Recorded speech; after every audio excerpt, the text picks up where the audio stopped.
Smartphone ಇಲ್ಲದೆ ಬದುಕನ್ನ ಇಂದು ಊಹಿಸಲು ಕೂಡ ಸಾಧ್ಯ ಇಲ್ಲ. ಮನೆಯಲ್ಲೂ, ಕೆಲಸದಲ್ಲೂ, ಪ್ರಯಾಣದಲ್ಲೂ ಸ್ಮಾರ್ಟ್ಫೋನ್ ಬಳಕೆ ಅಪಾರ. ಜೊತೆಗೆ ಹಲವು ಕೆಲಸಗಳಿಗೆ ಫೋನ್ ಒಂದೇ ವಿವಿಧ ಸಂದರ್ಭಗಳಲ್ಲಿ ಪ್ರಯೋಜನಕ್ಕೆ ಬರುತ್ತೆ.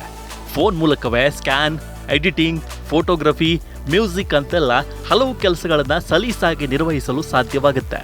ಆದರೆ ಈ ಎಲ್ಲ ಕೆಲಸ ಮಾಡಬೇಕಾದ್ರೂ ಫೋನ್ನಲ್ಲಿ ಚಾರ್ಜ್ ಇರೋದು ಅಗತ್ಯ. ಫೋನ್ ಬ್ಯಾಟರಿ ಚಾರ್ಜ್ ಆಗಿದ್ದರಷ್ಟೇ ಸರಿಯಾಗಿ ಕೆಲಸ ಮಾಡಲು ಸಾಧ್ಯವಾಗುತ್ತೆ.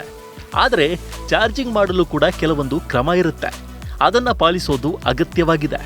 ಇವತ್ತು ಸ್ಮಾರ್ಟ್ಫೋನ್ಗಳು ನಮ್ಮ ಜೀವನದ ಪ್ರಮುಖ ಭಾಗವಾಗಿದೆ. ಇವುಗಳನ್ನು ಬಳಸಲು ನಾವು ಪ್ರತಿದಿನ ಚಾರ್ಜ್ ಮಾಡಬೇಕಾಗುತ್ತೆ. ಹೀಗೆ ಫೋನ್ ಚಾರ್ಜ್ ಮಾಡುವಾಗ ಕೆಲ ತಪ್ಪುಗಳನ್ನು ಮಾಡಿದರೆ ಅನೇಕ ತೊಂದರೆಗಳು ಉಂಟಾಗಬಹುದು. ಮೊಬೈಲ್ ಸ್ಫೋಟಗೊಳ್ಳುವ ಅಪಾಯವೂ ಇದೆ.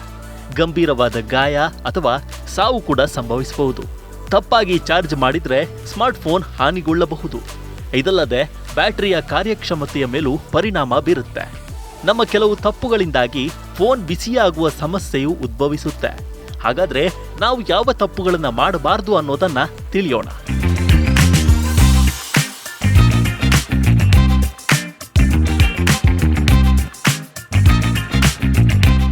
ನೀವು ಗಮನಿಸಿದಂತೆ ಕೆಲವೊಮ್ಮೆ ಚಾರ್ಜರ್ ಪ್ಲಗ್ನಲ್ಲಿಯೇ ಆನ್ ಆಗಿರುತ್ತೆ.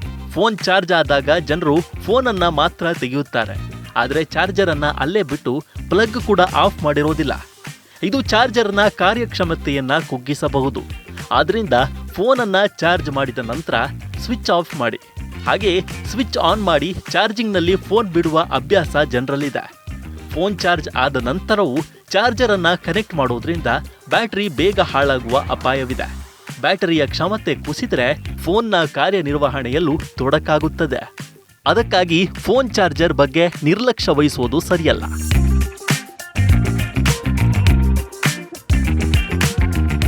ಇತ್ತೀಚಿನ ದಿನಗಳಲ್ಲಿ ಸ್ಮಾರ್ಟ್ಫೋನ್ ಕಂಪನಿಗಳು ಪ್ರೀಮಿಯಂ ಮೊಬೈಲ್ಗಳೊಂದಿಗೆ ಚಾರ್ಜರ್ಗಳನ್ನು ಒದಗಿಸೋದಿಲ್ಲ.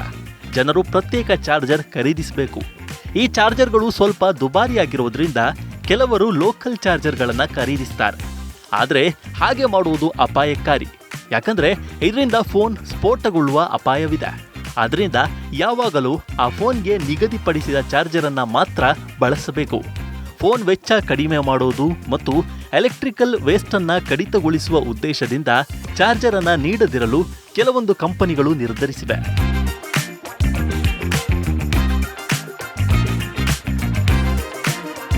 ಇದರಿಂದ ಒಂದು ರೀತಿಯಲ್ಲಿ ಪ್ರಯೋಜನವಿದ್ರೂ ಮತ್ತೊಂದು ಕಡೆ ಅಪಾಯವಿರೋದನ್ನ ನಾವು ಗಮನಿಸಬೇಕು.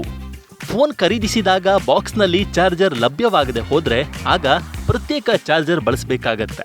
ಇದರಿಂದ ಫೋನ್ನ ಚಾರ್ಜರ್ನೊಂದಿಗೆ ನಿಮ್ಮ ಫೋನ್ ಚಾರ್ಜ್ ಮಾಡುವಾಗ ತುಂಬ ನಿಧಾನವಾಗಿ ಚಾರ್ಜ್ ಆಗೋದು ಸಾಮಾನ್ಯವಾಗಿ ಕಂಡುಬರುತ್ತೆ.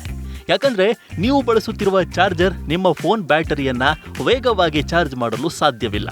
ಆದ್ದರಿಂದ ನಿಮ್ಮ ಫೋನ್ನೊಂದಿಗೆ ಒದಗಿಸಲಾದ ಚಾರ್ಜರ್ನೊಂದಿಗೆ ಅದನ್ನು ಚಾರ್ಜ್ ಮಾಡಿ. ನಿಮ್ಮ ಫೋನ್ 20 ವ್ಯಾಟ್ ಚಾರ್ಜಿಂಗನ್ನು ಬೆಂಬಲಿಸುತ್ತದೆ ಅಂತ ತಿಳಿಯೋಣ.